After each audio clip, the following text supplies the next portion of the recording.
Assalamualaikum warahmatullahi wabarakatuh. Selamat pagi yang saya hormati Bapak Okta dan teman-teman yang saya banggakan. Pada kesempatan ini, saya Bani Sulianto, Saya Farah Aditya. akan mempresentasikan tentang produk startup kami yang kami beri nama adalah Sahabat Mental. Lanjut, apa sih itu Sahabat Mental? Sahabat Mental merupakan platform digital yang bergerak di bidang kesehatan, yaitu memberikan layanan konsultasi bagi setiap orang yang memiliki masalah seperti kecemasan, gangguan mental, dan kegelisahan. Masalah ini juga dapat dipicu melalui masalah-masalah sosial, masalah ekonomi, dan masalah kehidupan di sekitar kita. Sahabat Mental sendiri dikhususkan dan diprioritaskan kepada golongan mahasiswa. Baik, selanjutnya adalah latar belakang. Berdasarkan riset kerja tahun 2018 mengungkapkan bahwa lebih dari 19 juta orang yang berusia lebih dari 15 tahun memiliki masalah gangguan mental. Gangguan mental ini seperti mengalami stres, kecemasan berlebih, dan kegelisahan. Dan orang-orang menganggap hal ini sebagai hal yang normal sehingga mereka enggan untuk berkonsultasi kepada orang yang lebih berpengalaman atau dokter-dokter. Lalu juga yang ketiga adalah kurangnya akses tepat terhadap konsultasi yang disediakan di kehidupan saat ini. Seperti mereka menganggap hal konsultasi adalah hal yang susah untuk dilakukan. Oleh karena itu, kami sebagai kelompok membuat startup yang kami beri nama adalah Sahabat Mental yang memudahkan mereka berkonsultasi secara online. Lanjut adalah fitur utama. Fitur utama dari Sahabat Mental sendiri yang pertama adalah Mental Health Consultation. Mental Health Consultation adalah sebuah fitur di mana pengguna bisa berkonsultasi secara langsung dengan dokter-dokter yang telah kami sediakan.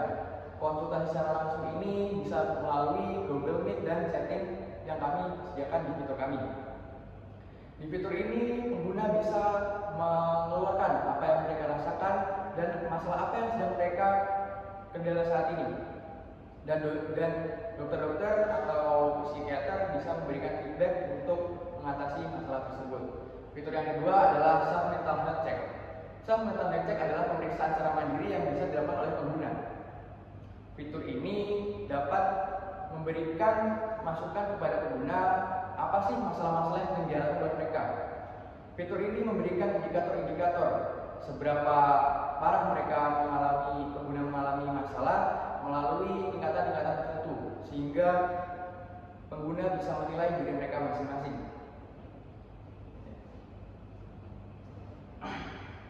Selanjutnya, saya membahas mengenai fitur produk yang dimiliki oleh Sahabat Mental. Yang pertama, Sahabat Mental menyediakan journaling.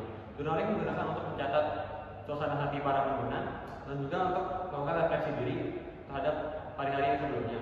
Kemudian, Sahabat Mental juga menyediakan podcast dan juga artikel-artikel mengenai kesehatan mental supaya pengguna dapat lebih memahami tentang kondisi kesehatan mental mereka. Dan yang ketiga, Sahabat Mental menyediakan sebuah fitur chat anonim di mana pengguna dapat menceritakan pengalamannya atau suasana hatinya tanpa takut dihakimi. Selanjutnya, kenapa sih kalian harus memilih Sahabat Mental? Yang pertama, aksesibilitas.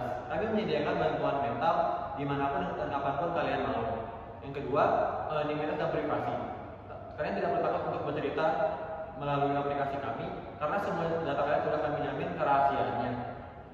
Yang ketiga, ada dukungan profesional. Semua tenaga medis kami sudah berpengalaman di bidangnya, sehingga kalian tidak perlu takut untuk bercerita dan tidak perlu takut dihakimi. Dan yang terakhir adalah pencegahan dini. Dengan menggunakan aplikasi kami, kalian dapat mencegah penyakit mental kalian sebelum lebih parah.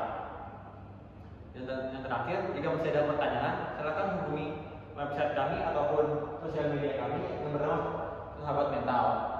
Sekian dari kami. Wassalamualaikum warahmatullahi wabarakatuh.